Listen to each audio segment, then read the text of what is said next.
මම මේ යතුරු ටික ඔයාගේ භාරකාරීත්වයේ තියලා යන්නේ මං ආපසු පන්ති කාමරයට එනකම්. කාටවත් දොර අරින්න දෙන්න එපා. කාටවත් දොර අරින්න බෑ යතුරක් නැතුව. දැන් හිතන්න විභාගයක් තියෙනවා. විභාගයේ පේපර්ස් ටික කබඩ් එකක තියෙනවා. තව ගුරුවරයෙක්ට දීලා යනවා. නැත්තම් ළමයට දීලා යනවා.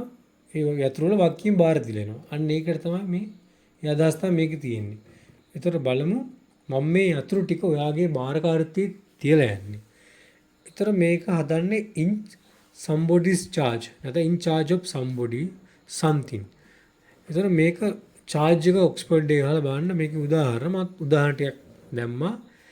Who is in charge of this building? කවුද මේ බිල්ඩින් බලාගන්නේ? බිල්ඩින් බලාගන්න කියන්නේ මේ බිල්ඩින් වක්කීම් බලාගන්නේ කවුද? I am in charge of this. මම තමයි මෙතන බලාගන්න ලොක්කා. අන්න ඒ වගේ. I am in charge of this money. මම තමයි මේ මුදල් ටිකම බලන්නේ. එයා වියදම් කරන්නේ ඒකට වක්කේ මම තමයි. අනේ අදහස් තමයි in charge. look after නෙමෙයි. look after එක නැති වෙයි කියලා බලාගන්න එක. කැඩෙයි කියලා. he put me in charge of the team. ඔහුම ටීම් එකේ නායකයා කරා. කියන්නේ ටීම් එක බලාගන්නේ මම තමයි. you are in charge of the children.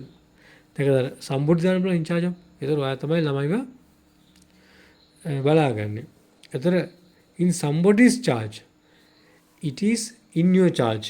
ඒක තියෙන වගේ භාරකාරීත්වය. අන්න ඒ වගේ තමයි උදාහරණ තමයි තියෙන්නේ. මම මේ යතුරු ටික ඔයාගේ භාරකාරීත්වයේ තියලා යන්නේ. මං ආපහු පන්ති කාමරයට එනකම්. එතන මේක මේ වාක්‍ය දෙකක්.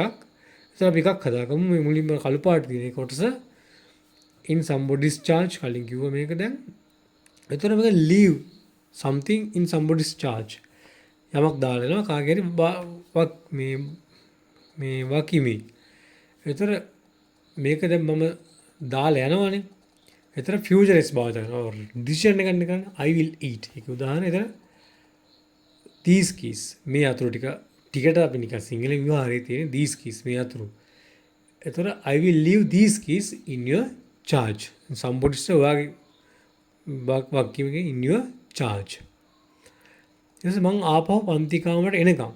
එතන till until කියන conjunction එක දාලා තමයි සම්බන්ධ කරන්නේ. return to somewhere කොහොමද ආපහු එනවා. return to the classroom. පන්ති කාමරයට නේද දාන්න ඕනේ. කාමරයකට නම්. එතන මේක මේ future tense මේ conjunction එකේ තියෙන අපිට present tense භාවිත කරන්න වෙන්නේ. එතන until I return to the classroom. until I will return කියන්න බෑ. future tense conjunction එකේ දන්නේ නැහැ. until I return to the classroom. ඒක සම්පූර්ණ කියන්නේ I will leave these keys in your charge until I return to the classroom. කාටවත් දොර අරින්න දෙන්න එපා. don't let him go. උට යන්න දෙන්න එපා. අනේ වගේ වාක්‍යයක් ආවා. එතන මේක command එකක්නේ. open තමයි verb එක open the door. එතන don't let එතන කාටවත් කියන්නේ anyone. somebody නෙමෙයි ඒක negative විදිහට අපි දාන්නේ anyone. එතන anybody. එතන don't let anyone open the door. don't let anyone open the door. කාටවත් දොර අරින්න බෑ යතුරක් නැතුව. එතන අපි කියන්නේ nobody. එතන I can open මට පුළුවන් විවෘත කරන්න. දොර අරින්න. nobody can. මේ nobody කියන්නේ negative. nobody can't දාන්නේ නැහැ. nobody can open the door. දොරක් නෙමෙයි the door. දොරක් නම් door. එතන යතුරක් නැතුව without a key. preposition එක without කියන්නේ without a key යතුරක් නැතුව. එතන nobody can